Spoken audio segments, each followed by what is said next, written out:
Today in Cooking Time, we have a great menu, some family favorites. We're going to go from one end of the country of Italy to the other, from Benevento to Sicily, which are like two different worlds, in my mother-in-law's eyes anyway, and we're going to do some great dishes with the two family favorites and fresh peas. Can you believe it? Fresh peas in the supermarket. Unbelievable. And if we have time, we're going to do a wonderful dish, which is a little bit of a drink in a blender that the kids are just going to love.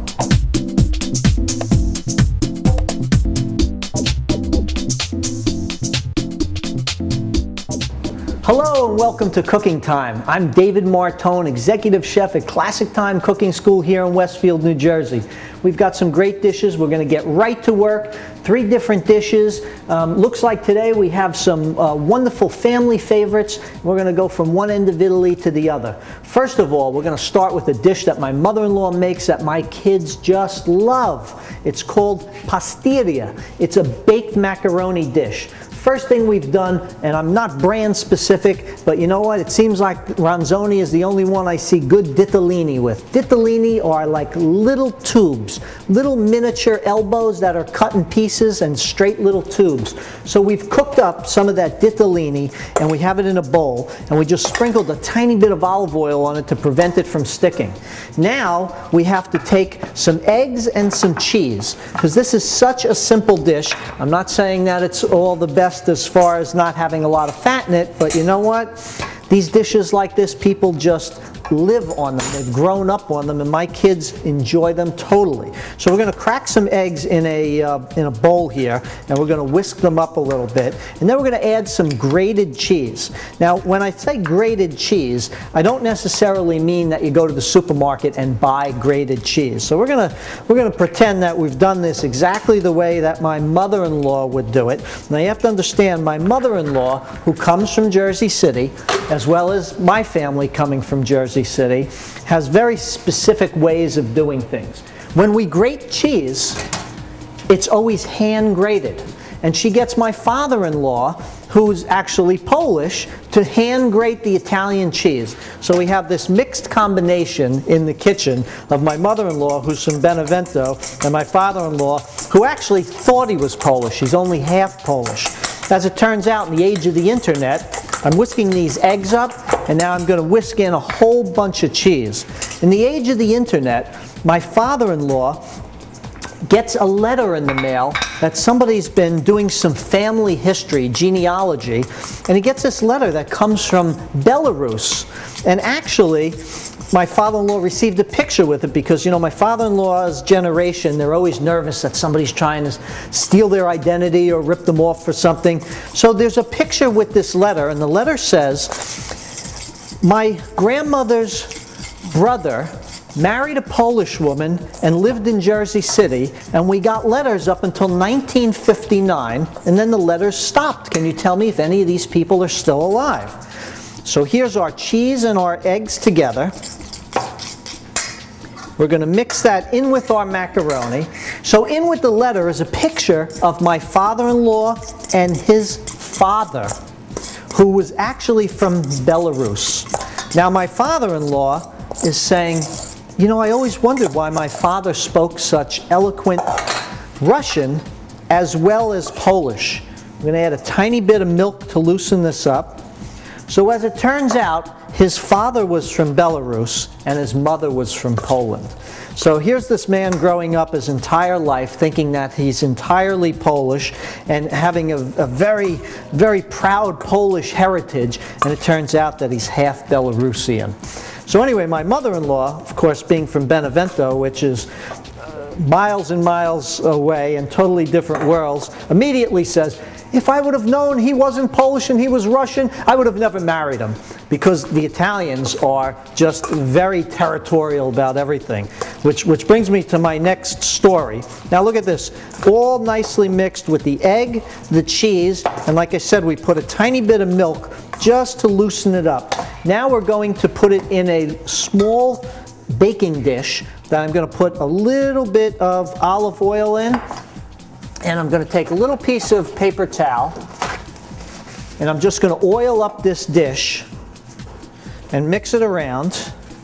Get the edges and the sides all nicely oiled. and we'll put our macaroni in. So my mother-in-law growing up in Jersey City, and my family, my immediate family, mother and father growing up in Jersey City, when I meet my wife, my mother-in-law says to me, "Where are you from?" I said to her, "About 13 blocks north," and I tell this story all the time. Our macaroni dish called pastiria, which is my mother-in-law's from Benevento, going right into the oven now to bake. So I said to my mother-in-law, "About 13 blocks north," and she said, "I don't mean where did you grow up, where are your people from?" And I said, "Well, my grandparents on my mother's side came from Sicily." She took a step back. She looked me up and down. She went, "Sicily? If the wind blew a little harder, it'd be in another continent." My wife said, "I think she likes you." So in Italy, from one town to another, it's like an entirely different country.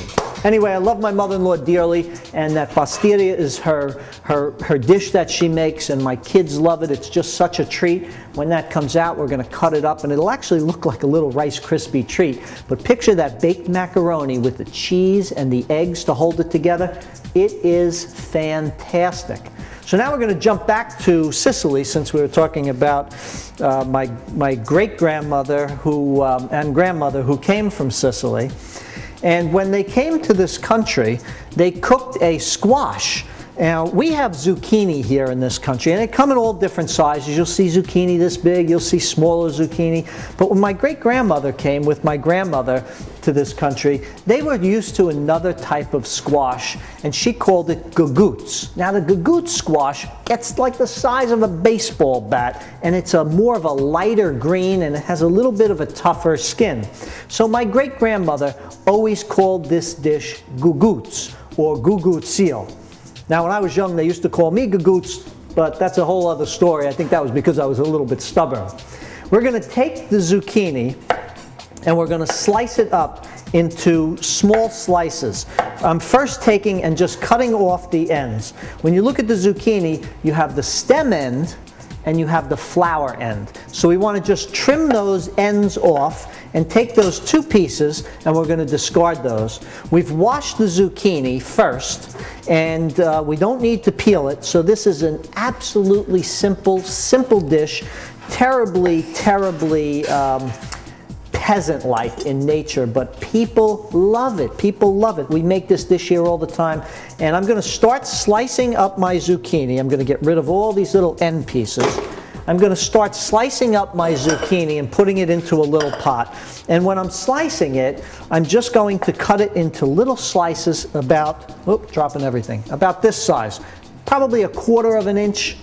And I can cut this zucchini and not even watch, because I'm a good technician. And when you're a chef, you first need to be a good technician before you can become a good cook.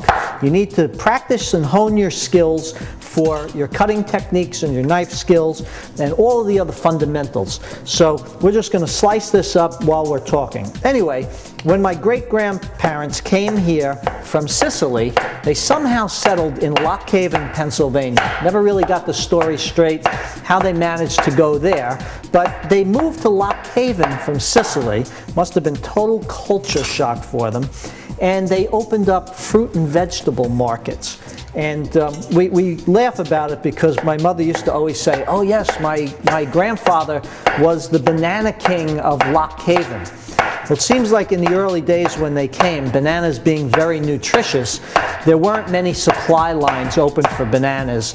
And my great-grandfather figured out a way to get bananas here reasonably and made some deals to bring them in. And that was one of his main things that he sold, were bananas. Now, they sold all kinds of other produce.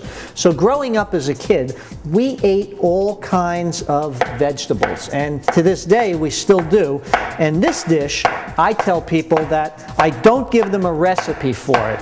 Not because it's a family secret, but because it's so simple, so basic, that if I had to write this recipe down, you'd probably have to write down the recipe to make a cup of tea. It's that simple, that simple.